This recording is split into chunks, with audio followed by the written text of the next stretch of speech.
Hey gang, Bill Sheridan with the Maryland Association of CPAs. With January approaching, it's time to rev up the MACPA's legislative machine once again.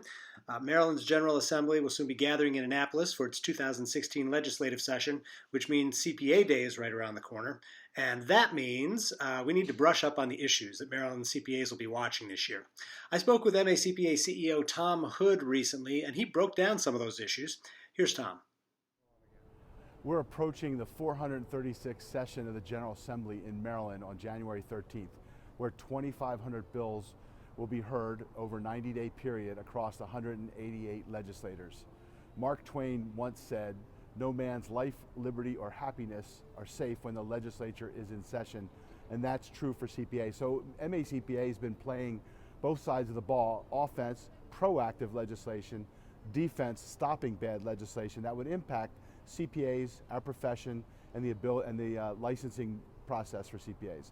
So what we're thinking about for this year already, we've got two proactive bills.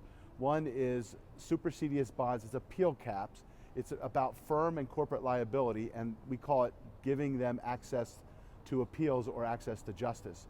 That would be the small business provision that got stripped out of last year when we passed the large cap of that piece. The second proactive bill is changing Maryland's state income tax due dates to match the changed federal due dates that just happened. So we've talked to the comptroller, they're okay with it. We'll be putting that legislation in. On the defense side, we're anticipating several things. We want to make sure comparative fault comes from the trial lawyers. It would increase liability as well as numbers of lawsuits if it's passed. So we want to stop that. We also want to be watching for sales tax on services. While it's unlikely in Maryland, it's showing up in a lot of other states, which could mean problems for us.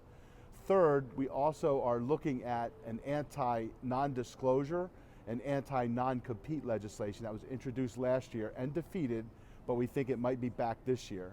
There's also rumors of a big mandatory sick leave act, which many of our smaller practices and serving smaller businesses would be looking at. We would support the Maryland Chamber in that effort should that happen. So that's our basic pot. We need CPAs to help us with PAC contributions, and absolutely schedule CPA Day, January 21st in Annapolis at the Governor Calvert House. It's free, there's 2 hours of free CPE, and we need you to come down and we'll teach you how to help us get our voices heard in Annapolis.